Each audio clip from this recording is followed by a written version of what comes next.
In 2004, I had an accident that would change my entire perspective on the world of the paranormal. You see, until that day, I didn't believe in anything except for what I could see with my own two eyes. However, the events of that stormy night changed me forever.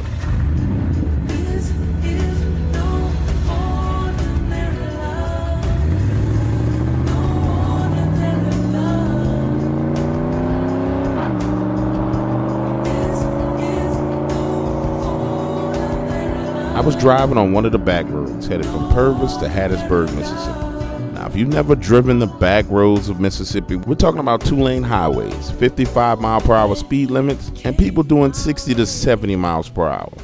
And it's storming that night, lightning flashing, thunder rumbling. Well, my cell phone rings. I reach to grab it, and it falls into the passenger seat. Now, I took my eyes off the road for about 3 seconds. And when I looked back up, I saw this flash of black fur. And then I felt the impact. I don't know if I hit the brakes or if the jolt from the impact made my foot slip off the gas and hit the brakes. But now I'm spinning. And the last thing I remember was sliding into a ditch, water on my feet, my head hitting the driver's side window and blacking out. When I awoke, firefighters were trying to open my driver's side door. I had blood all over me. And then the pain kicked in. Oh my God. And at that moment, I thought I was hallucinating. This low moaning sound just above all the ambient noise. The sound of the rain, the firefighters and state troopers talking. I was taken out of the car and put into an ambulance. That's when I heard it again, just as the paramedic was closing the back door.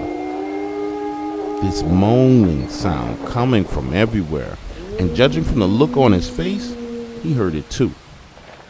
When I arrived at the hospital, I learned I had a concussion, 2 broken ribs, and the bones in my ankle had been completely shattered.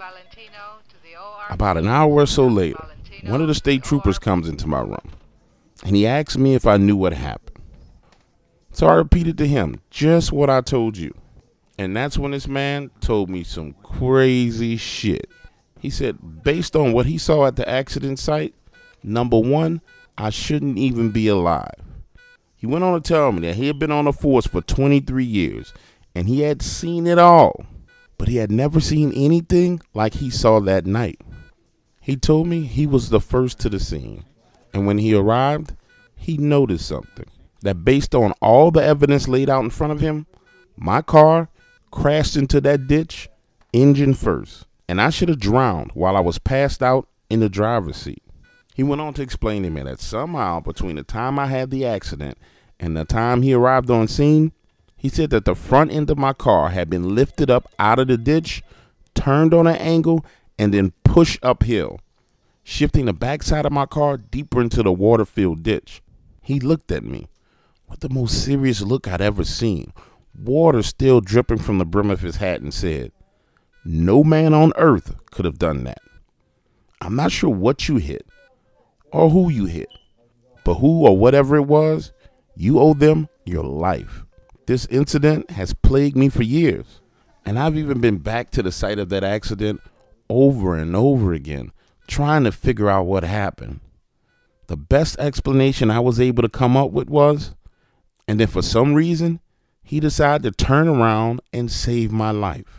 Now, I don't even know why I'm alive to tell you this story today, but I just wanted to share my encounter with you because everyone is saying that these Bigfoots are bad, but that just wasn't my experience.